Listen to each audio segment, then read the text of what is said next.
Comenzamos con la definición. Entonces, ¿qué es el tromboembolismo pulmonar? El tromboembolismo pulmonar es una patología que se da como consecuencia de una trombosis venosa profunda, que se debe a la obstrucción de la arteria pulmonar o de una de sus ramas, como se observa en la imagen, y el cual va a ser ocasionado por un trombo que la mayor parte del tiempo proviene de las venas de las extremidades inferiores. Clasificación del tromboembolismo pulmonar. El tromboembolismo pulmonar se clasifica según el tiempo y según la estabilidad. Según el tiempo tenemos agudo, subagudo y crónico. Agudo, signos y síntomas inmediatamente post-obstrucción de los vasos pulmonares.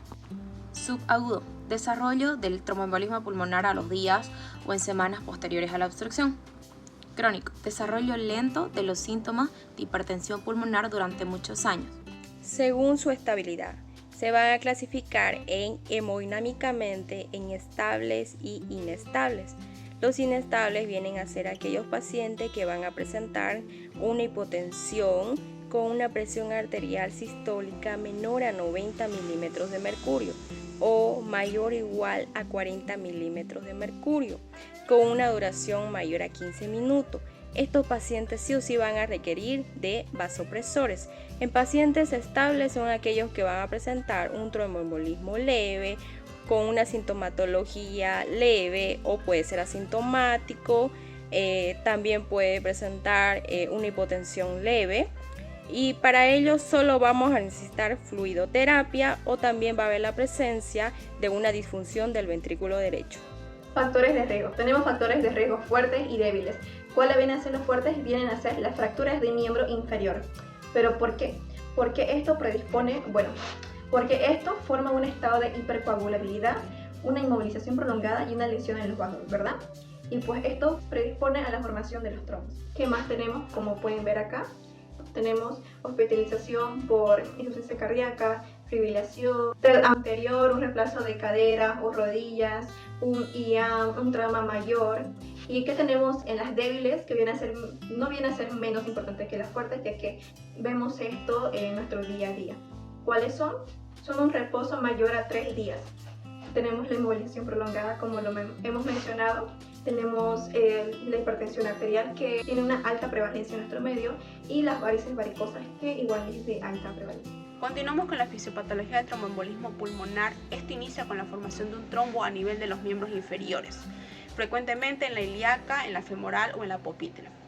Cuando viaja, recibe el nombre de émbolo. Esto obstruye entre un 30 y 50% a la arteria pulmonar, aumentando su presión, generando mayor vasoconstricción y liberación de tromboxano A2 y serotonina, lo que ocasiona en el ventrículo derecho mayor dilatación y alterando las propiedades contráctiles del corazón por mecanismo de Frank-Starling. ¿Qué sucede después? Poco a poco el ventrículo derecho va perdiendo la capacidad de contracción, influyendo sobre el ventrículo izquierdo y generando así disminución del gasto cardíaco y de la presión arterial. Esto me va a llevar a un shock. ¿De qué tipo? Distributivo u obstructivo, y finalmente a la muerte del paciente. Hablemos de las manifestaciones clínicas. Iniciemos por los síntomas. El síntoma que con mayor frecuencia se suele presentar en los pacientes con TEP es la disnea o disnea de reposo. Esta tiene una incidencia del 70 al 80%. Seguido tenemos el dolor pleurítico, tiene una incidencia del 45%. Después el dolor o edema en pantorrillas o muslo tiene una incidencia del 35 al 40%. Y después tenemos síntomas generales como la tos, hemoptisis, síncope, mareos, entre otros. El tromboembolismo pulmonar también presenta algunos signos clínicos como la taquimia, la taquicardia, presencia de fiebre, un incremento del segundo tono cardíaco, ingurgitación yugular, disminución del murmullo vesicular, signos de TBP como el signo de Hollow, el signo de Lower Vein y el signo de Pratt. Tratamiento general de tromboembolismo pulmonar: asistencia hemodinámica respiratoria, anticoagulante, trombólisis sistémica o por catéter, embolectomía quirúrgica, filtro de la vena cava. En pacientes con tromboembolismo pulmonar agudo, según el riesgo. En pacientes con alto riesgo, estabilizar al paciente, heparina no fraccionada. En pacientes con tromboembolismo confirmado, trombólisis.